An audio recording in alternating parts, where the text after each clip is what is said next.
कर्जत जामखेडमध्ये आमदार रोहित पवारांना धक्का बसलाय। रोहित यांचे कट्टर समर्थक अक्षय शिंदे यांनी राष्ट्रवादीमध्ये प्रवेश केलाय।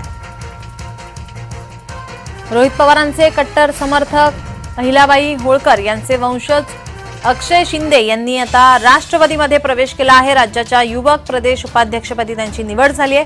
अजित पवारांच्या उपस्थितीमध्ये प्रवेश केलाय।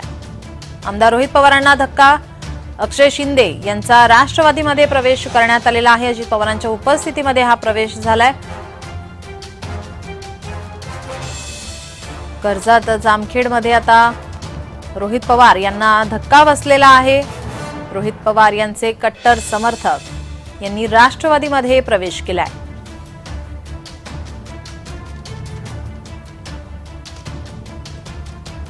अजित पवार यांच्या उपस्थितीमध्ये हा प्रवेश झालाय।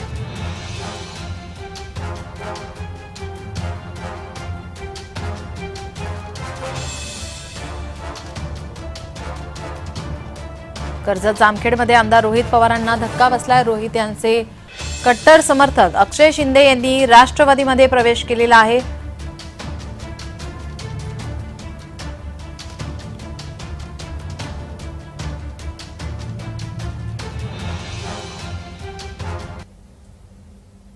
आपले प्रतिनिधी रोहन कदम आपल्यासोबत जोडलेले आहेत। रोहन, रोहित पवारांना धक्का बसलाय। रोहित यांचे कट्टर समर्थक अक्षय शिंदे यांनी राष्ट्रवादीमध्ये प्रवेश केला, काय अधिकची माहिती?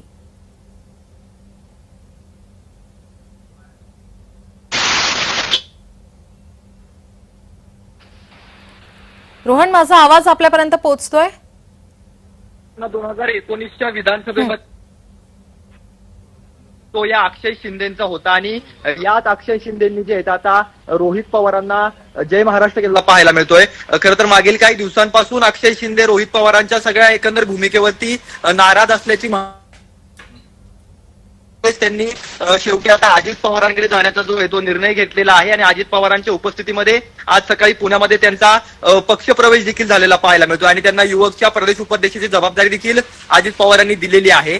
खरं तर काही दिवसांपूर्वी राष्ट्रपमध्ये भूषणसिंग होळकरांचा प्रवेश झालेला होता। ते अहिल्यादेवींचे देखील वंशज होते आणि हे जे आहेत ते अहिल्यादेवींच्या माहेरकडूनचे थेट वंशज आहेत। त्यामुळे मोठ्या प्रमाणामध्ये जे तो ओबीसी आणि धनगर समाजाचं मतपरिवर्तन जे आहे ते अक्षय शिंदेच्या माध्यमातून रोखण्यामध्ये जे आहे ते अजित पवारांना कदाचित यश आलेलं पाहायला मिळतंय।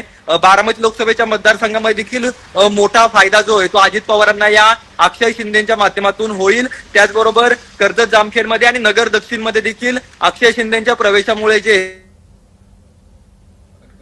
त्या ठिकाणी मिळेल अशा प्रकारे सगळं चित्र जे नक्कीच पाहायला मिळतंय। त्यामुळे ऐन निवडणुकीच्या पार्श्वभूमीवर जो आहे तो अक्षय शिंदे एकंदरीतच आपण पाहिलं रोहन, तर हा रोहित पवार यांना धक्काच मानला जातोय।